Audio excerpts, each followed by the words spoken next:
Hello, and this is a beach day itinerary here in Bohol City. Bright and early in the morning, we headed to Lila Whale Sharks. Since we're in the Bohol City, we decided to come to this location versus the one in Cebu. The one in Cebu is the famous location and there's a lot of people, although the Lila location is getting more crowd as well. I wasn't able to note how much it cost us to enter, but obviously senior citizens and children has a discount. A big note, and we didn't, is half the guys took your videos, recordings, and photographs because they're really expert on diving, and it's just make your trip worth to see the whale sharks. There's not really a time limit. As long as you've taken all the videos you need, then you're ready to go.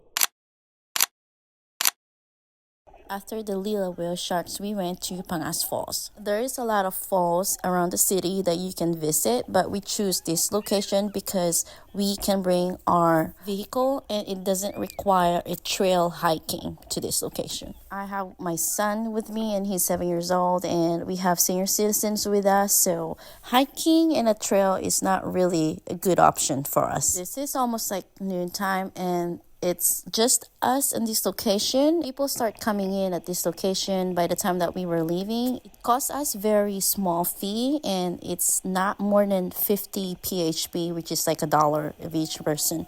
We wanted to do the canyon trail, but there's so much activity and jumping on that falls. But I think we had a great time to Pangas Falls because it's very quiet and we enjoyed our time.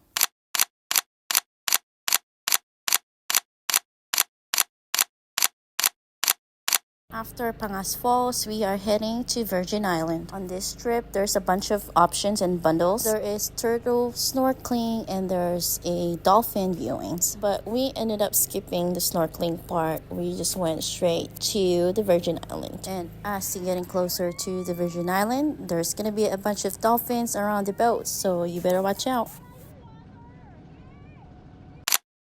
On this island is another stop for people who wants to do the snorkeling, and you can also see a bunch of turtles on this location. But as I said, we skipped this snorkeling part of our tour, but we went ahead and stopped for a little bit. Also, you can stop by this location for lunch as well. We have finally arrived in the Virgin Island location, and there's like a parking fee for the boat, and there's a guy that will come up to you to clear and confirm parking or tickets that you in fact paid for this tour. It's pretty cloudy and it rained a little bit and the sun didn't really came out today. And if you're planning to visit this location, make sure you check the calendar days and the time for the high tide schedule. We didn't really have a time limit staying to this place, but obviously you will have to watch out the high tides and the water levels. Although this is like about 3 feet to 4 feet water, make sure if you have kids with you to keep an eye on them and make sure that they put a life vest on as well. We had so much fun at this place and I'm very happy that we went to this tour. If you don't have any going in the morning, you can also visit to this location first thing. There will be a lesser crowd and you will have a lot of time to stay here. During our time visit, it's completely a cloudy day. Raindrops here and there. The sun barely came out. I was really worried that we will have to cancel this trip, but we got a little lucky. I think we pretty much stayed to the Virgin Island for a good 2 hours to almost 3 hours. You can bring food as well and eat lunch at the boat while enjoying this beautiful place.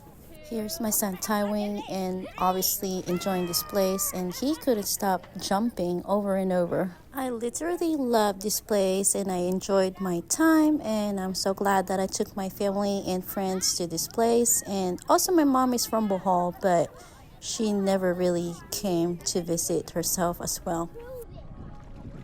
Tywin, look up, look up, look up. Tywin, look up. Where? The camera. I can't. Bastos. It's pretty much end of the day and I'm just enjoying my last couple minutes before we leave this place.